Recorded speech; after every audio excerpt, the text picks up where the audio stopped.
এতিয়া বিশেষকৈ যোৱা প্ৰায় 2.5 বছৰে হৈ গ'ল। 2.5 বছৰ ড্ৰাগছৰ অভিযান খুব তীব্ৰভাৱে চলি আছে আৰু চলি থাকিব।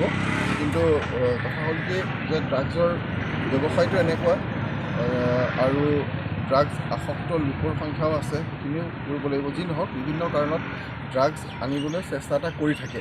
আৰু এতিয়া যিটো আমাৰ ইলেকশ্যনৰ সময়ত বহুত মুভমেণ্ট আছিলে, তেতিয়া ফ'ৰ্চ বহুত আছিলে, সেইখিনি হৈ আছিলে। তাৰপিছত এতিয়া এটা হয়তো ফিলিং হৈছিলে যে হয়তো ফিল কৰিছিল যে এতিয়া হয়তো পুলিচৰ সংখ্যা কমি গৈছে, ভালকৈ অপাৰেশ্যন নহ'ব নেকি। আচলতে তেনেকুৱা ধৰণৰ কোনো কথা নাই। ড্ৰাগছ বিৰোধী অভিযান চলি থাকিব। আৰু এটা খবৰ পোৱা গৈছিলে যে এটা হিউজ কনচাইনমেণ্ট আহিব, আৰু কেইবাদিনো সেইটো ওপৰত কাম চলি আছিলে। এই কনচাইনমেণ্টটো আজি ইয়াত 2,20,000 ইয়াবা টেবলেটছ চিজ কৰা হৈছে। 3টা মানুহ এৰেষ্ট কৰা হৈছে। এইখিনি মিজোৰামৰ পৰা আহিছে।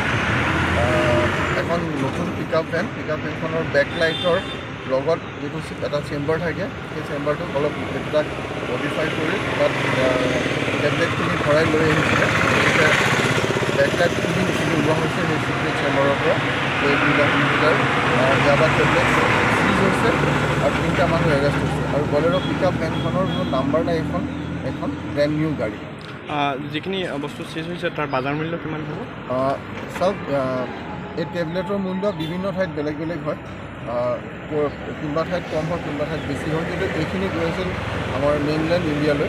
তাত আপোনাৰ আৰু তাৰ পৰাও বিভিন্ন ঠাইলৈ গ'লহেঁতেন। আল্টিমেট ডেষ্টিনেশ্যন য'ত তাত মানুহৰ পাৰ্চেজিং পাৱাৰ খুব বেছি, সেইখিনি ঠাইত 2,500ৰ পৰা 3,500লৈকে সেইখিনি দাম যায় এটা। গতিকে আমি যদি এভাৰেজ 3,000ৰো যদি ধৰে, তেতিয়া এইখিনি মূল্য হ'ব 66 কোটি টকা হ'ব। এইখিনি যদি এভাৰেজ লয়, কাৰণ আমি কেতিয়াবা 8,000 কোটি, কেতিয়াবা 3,500 কোটি হয়, কেতিয়াবা যদি সুবিধা পাইছে কিন্তু আল্টিমেট ডেষ্টিনেশ্যন য'ত হয় তাত হয়তো কেতিয়াবা চান্স পালে 4,000ৰো লয়।